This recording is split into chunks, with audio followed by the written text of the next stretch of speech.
Сайн байцгаана уу манайхаа бүгдэнд нь энэхүү гайхалтай өдрийн мэндийг хүргэе. Өнөөдрийнхөө дугаараар дамжуулан бүгдээрээ хамтдаа Микагийн дүрээр ярилцгаая.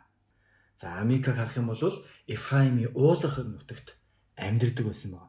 Ингээ Мика өөрийнхөө ихтэй хэлж байгаа л да. Та 1100 мөнгөн зоосоо алдчихад хараж байхыг чинь би сонссоо. Мөнгө чинь надад байгаа. Би хулгайлсан юм а гэж хэлж байгаа. Ингээ их нь Микад юу гэж хэлж байгаа вэ гэхээр эзэн миний хүүг ивээх болтугай гэж. Ингээ тэрээр ихтэй 1100 мөнгөн зоосыг нь буцааж өгсөнд их нь хэлж байгаа л да. Би өөрийн гараас энэ мөнгийг эзэнд бүрэн зориулаад хүүгийнхээ төлөө түүгээр сийлмэл болон зутгамал хүрэг дүрсийг бүтээе гэж хэлж байгаа. Тийм учраас одоо үүнийг чамд эргүүлж өгье гэж. Ингээ тэр ихтэй мөнгийг нь буцааж өгсөнд их нь яаж байгаа вэ гэхээр 200 мөнгөн зоосыг нь аваад мөнгөний дараханд өгөөд тэр зүйлээр нь сийлмэл болон зутгамал хүрэг дүрсийг хийлгэж байгаа. За ингээ эдгээр нь Микагийн гэрт байсан. Энэхүү Мика гэдэг нэг нь яаж байгаа гэхээр бурхтын дугантай болоод эфод болон гэрийн шүтээнүүдийг хийгээд нэгэн хөвгүүндээ сахил хүртээж байгаа. Ингээ өөрийнхөө тахилж болгож байгаа.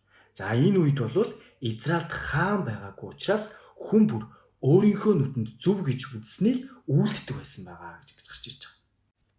Юудагийн Бэтлехемээс ирсэн Юудагийн ургийн нэг Лев залуугийн талаар гарч ирж байгаа. За энэ хүн бол тэнд амьдарч ирсэн. Ингээд тэр хүн Юудагийн Бэтлехем хотоос гараад амьдрах газар хайж явсаар байгаад Ефраимийн уулархаг нутагт Микагийн гэрт ирж байгаа. Ингээ Мика асууж байгаа л да. Чи хаанаас ирвэ гэж асуухад нь би Юудагийн Бэтлехемээс ирсэн Лев хүн байна. Амьдрах газар хайж явна гэж. Ингээд Мика одоо түнд хэлэхдээ надтай хамт байж надад эцэг бас дахилж болоо. Би чамд жил бүр 10 мөнгөн зоос өгч хувц хүнсээр хангана гэж. Ингээд Лев хүн гэрт нь орж Лев хүн Микагийн гэрт амьдрахыг зөвшөөрөөд тэр Лев хүн нь Микагийн одоо хөвгүүдийн нэгэн адил байх болж байгаа. Ингээ Мика Лев хүнд сахил хүртээж залуу ир түүнийг дахилж болж Микагийн гэрт амьдрах болж байгаа. Ингээд Мика Лев хүн миний дахилж болсныг хараад эзэн намайг баян чинээлэг болгоно гэдгийг би одоо мэдж байна гэж одоо Мика ингэж хэлж байгаа. Тэр үед Израилийн хаан гэж байгаагүй байсан байна. Тэр үед Даан овгийнхан суурших өвийн нутгаа хайсаар байсан. За учир нь тэр өдрийг хүртэл Израилийн овгуудын дунд тэдэнд эзэмших өвийн газар ноогдоогүй байсан.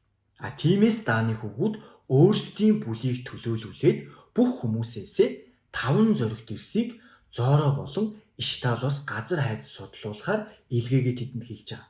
Явж газрыг судлаа гэж хэлж байгаа. Ингээд Ефраимийн уулархаг нутагт Микагийн гэрт ирж тэндээ хоноглож байгаа. Ингээд тэд Микагийн гэрийн ойролцоо байхдаа Лев залуугийн дууг таниад тэгээд тэдний дороод асууж байгаа л да. Хин чамайг энд авчирваа? Чи энд юу хийж байгаа юм бэ? Энд чамд юу байна гэж асууж байгаа. Ингээд тэр тэдэнд хариулж хэлэхдээ Мика надад ийхүү хандаж намайг хөлсөлж би түүний дахилж болсон юм а гэж хэлж байгаа. Ингээд тэд Лев залууд хандан хэлэхдээ хэлж байгаа л да. Бидний хийж байгаа аян бүтэмжтэй болох эсхийг бидэнд мэдүүлэхийг Бурханаас асууж өгнө гэж одоо гуйж байгаа. Ингээд дахилж тэдэнд хэлэхдээ хэлж байгаа л да. Амар тайван яваа. Та нарын хийж байгаа аяныг эзэн зөвшөөрчээ гэж одоо ингэж хэлж байгаа. Дааны хөвгүүд Микад хандан хэлэхдээ бидний дундаас битгий чалж. Эсвэл догшин хэлэнтэй хүмүүс чамайг довтолж чи өөрийнхөө амийг өөрийн гэрийнхний амьтай хамт алдах болно гэж хэлж байгаа. Ингээд Дааны хөвгүүд замаанхан цаашаа яваад тэдний өөрөөс нь илүү хүчтэйг Мика хараад эргээд гэрлүүгээ буцаж байгаа. Дааны хөвгүүд Микагийн бүтээсэн юмсыг болон түүний дахилчийг нь аваад Лаиш дэрээд амар амгалан санаа зовгонгүй хүмүүс рүү ирээд тэднийг элтний ирээр завчлаад хотыг нь галдан шатааж байгаа. Тэр хот Сидоноос алс хол оршдог байсан. Тэд хин нэгэнтэй харилцаа байхгүй байсан учраас тэднийг аврах хүн ганц ч байгаагүй. Тэр хот Бет Рехобын ойролцоо хөндөд байсан. Тэд хотыг сэргээн босгоод тэндээ суурьшиж байгаа. Тэд тэр хотыг Израильд төрсэн өөрсдийн өвөг эцэг Дааны нэрээр Даан хэмээн нэрлэж байгаа. Харин хотын нэр нь урд нь Лаиш гэдэг байсан. Ингээд Дааны хөвгүүд өөрсдөө зориулан сийлмэл шүтээнийг босгож Манасегийн хөвгүүн, Гершомын хөвгүүн, Йонатан болон түүний хөвгүүд нь газар нутганд боолчлогдох өдрийг хүртэл даан овгийн тахилч нар байсан. Ийхүү бурхны өргөө Шилод байх бүх үеийн туршид тэд Микагийн бүтээсэн хиймэл шүтээнийг өөрсдөдөө зориулан тавьсан байваа гэж ингэж гарч ирж байгаа. Өнөөдрийнхөө дугаараар бүгдээрээ хамтдаа Микагийн дүрийг харлаа. Микагийн дүрээр дамжуулан ямар үйл явдал болсон бэ гэдгийг бүгдээрээ хамтдаа харлаа. Та нар маань Библи судрын шүүгчд номны 17-аас 18 дахь бүлгээр дамжуулан Микагийн дүрийг болон Дааны хөвгүүдийн талаар илүү тодорхой харж уншиж сонирхоод үзээрэй. Өнөөдрийн дугаар маань энэ хүрээд өндөрлөж байна. Дараагийнхаа дугаараар уулзцаая. Баяртай манайхаа.